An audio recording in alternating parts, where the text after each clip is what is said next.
This is how to install an Eyeride heads-up display and Bluetooth audio system in your motorcycle helmet.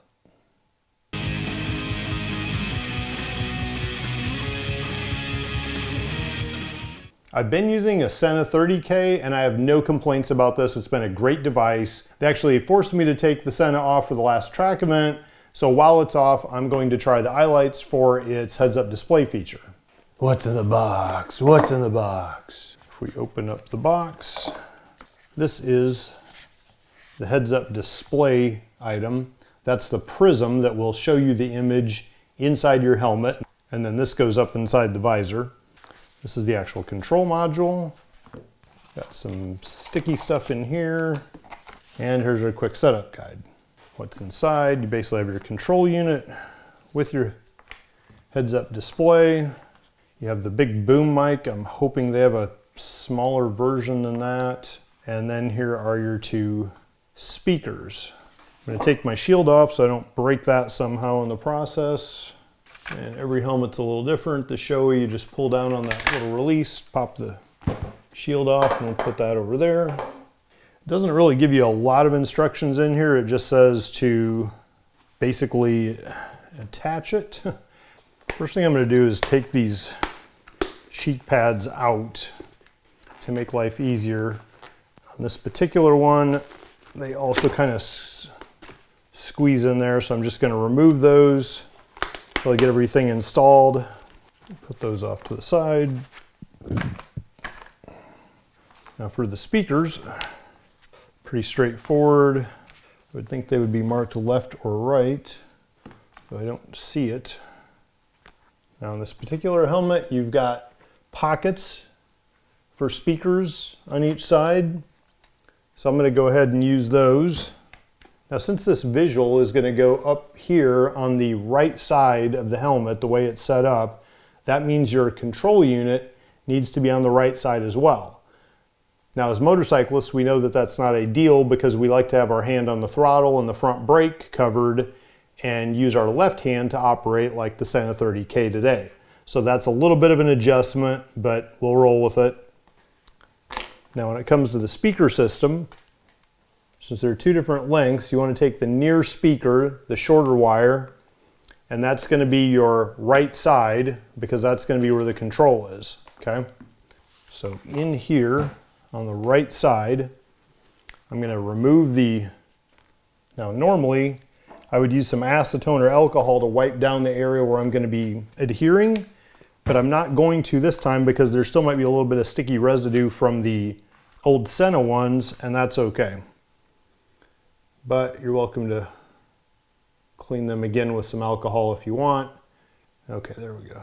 It's actually a little bit bigger. Try to get it right centered in there. There's our two pads stuck in place now. Now again, we're going to start with the right side. We'll take our short cable, which is this one, and we'll stick that with the cable facing out the back. Good solid Velcro. Now we have to unsnap this, as we'll have to route all this stuff around here. Now I'm going to stick the other side. And don't damage the speaker when you're tucking it all in place, but get it solid. Now these both come to the outside, and they'll be here. This microphone is a bit cumbersome, and I'm not a big fan of how bulky this is. Again, when you compare it to the nice small Sena microphone, this thing seems like a monstrosity. And I wish there was a way I could disconnect it and put the Sena one on there, but I don't know that that's an option. So I'm just going to have to kind of deal with this, I guess. We want the boom to be up front by our mouth in that little chin pocket up here. And that's putting this thing right in the way of that chin strap. So I'm going to have to make that go up and over. It looks like right there is the spot they want to stick that. So I'm going to clean it with a little bit of acetone. This Velcro came right off of the boom mic. All right, I'm gonna have to add some super glue to this because I don't want that coming apart on me later. Here's the mating piece. I'm gonna put it right here. All right, here's some super glue. So I don't trust this for obvious reasons since it didn't stick there. While that's drying, this needs to go up here in a line of sight. On this Shoei X14, if I peel up the head pad here, there's really not a place for this thing to go. But right there in this seam, this part is actually foam. And I can kind of squish that down with a screwdriver and make a pocket for this. I don't really like doing this, but I don't really have another way to mount it, so I kind of have to. So I'm just going to kind of pocket this across. And let's see what that does for this thing. Okay, it's kind of finding its home in there. It's not quite deep enough, so I might have to trim this bracket. It still sits way too proud. I want that thing to be flush up against there because I need to have as much vision out my shield as I can. I don't want this blocking my view, only for this thing to be in my eyesight. And I stuck it in the helmet. I could still see about that much showing. So that means I want to cut down basically about in half. So I'm going to kind of score it with a razor blade and just follow the curve down to the edge. Very careful with whatever you use to cut. Now that's trimmed down a bit. Let's see if it goes into place now. It's getting happier. Kind of see that. You can move this side to side for getting it where you want. Now the unfortunate part is this kind of jacks with the top of my helmet foam. So I'm almost going to have to cut out that section where it goes. I'm going to stick the back side of this to that surface right there. Wipe that with acetone to clean it first.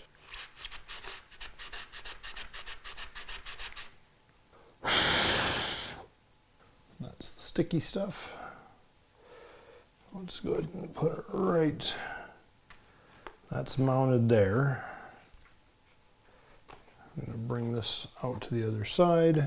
I'm going to go ahead and put the rest of the components in place while I'm in this empty helmet. So this basically has to come down out here, stick to the side, somewhere where it won't be in the way of the shield. You got barely just enough cable to do that.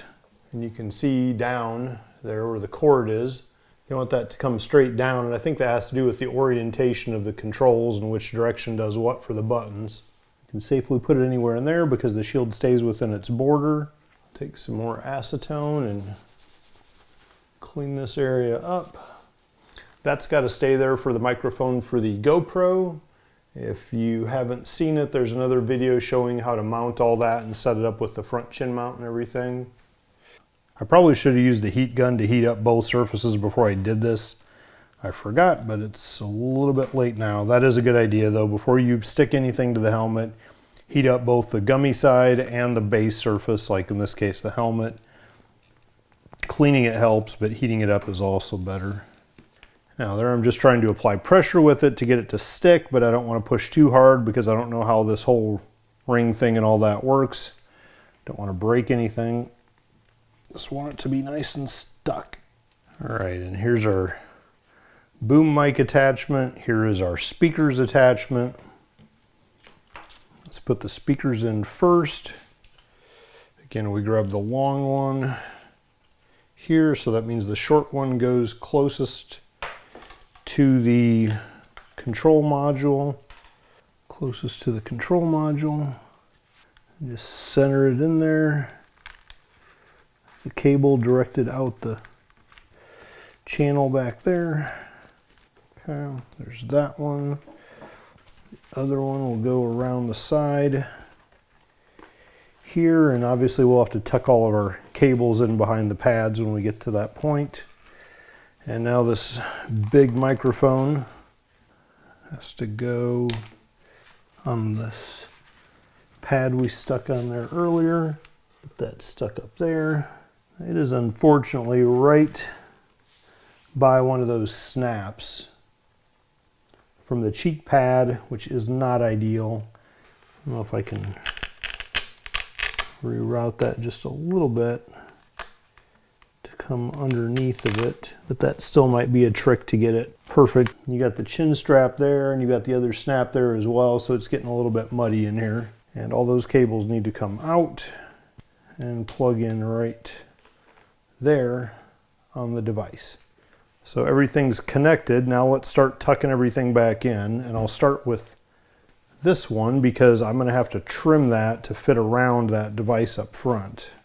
Here's the piece I cut out of the inside top helmet padding, and that hard rim will go away to make room for the sensor, or sorry, for the display module.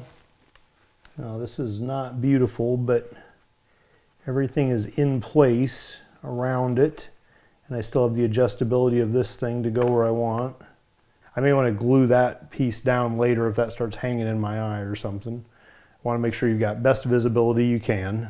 Now inside, let's put our cable where it needs to go. All right, and I can tuck these behind that pad, come out here with it, make sure that's plugged in all the way. Then I can snap that in place, and that one have a little bit of strain relief so that if you do catch a cable you're not breaking stuff. Now let's start with the easy cheek pad. That's the one I want.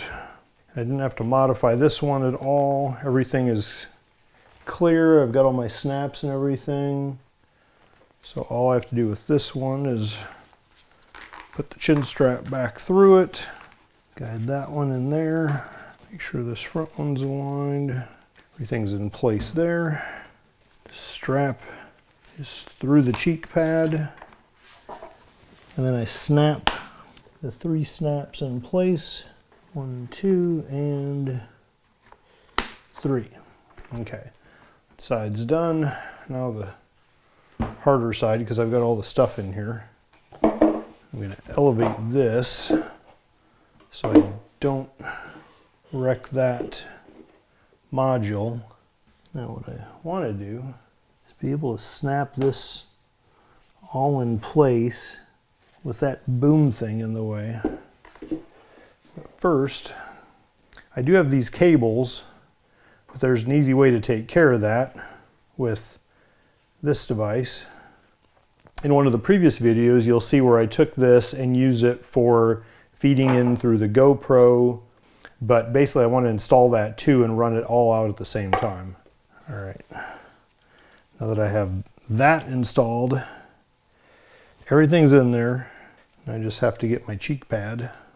All right, so I'm going to put them in about like that.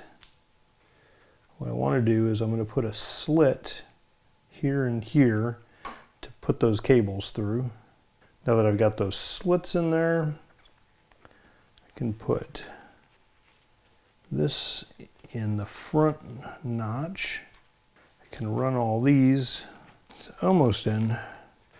I'm going to keep an eye on this because it's not as perfect as I would like it right there, but I think once we get the snaps in, it'll be okay. Now, inside, it's going to be a little bit trickier. So we have that microphone, and we have this guy. There we go, there's one clip. 2 clips, and 3. Okay, besides those cables hanging out the side, which is expected, actually doesn't look too bad. I still don't like that. I may have to glue that in place, which is fine. So that'll be one of those last things I have to do. It's all installed, so the next thing I'm going to do is get a USB-C cord and charger and charge this device. It did not come with one, at least I didn't see one in the box, but it's just a USB-C charging port down here. It's in right there. Now I just plug this guy in somewhere. And you can see it's charging because the blue ring is moving, I guess. And once it's fully charged, the blue light stays completely on until I unplug it, and then it goes out. Now I can pull the plug and go back to trying it out. Subscribe to my YouTube channel below and let's celebrate turning fuel and air into adrenaline.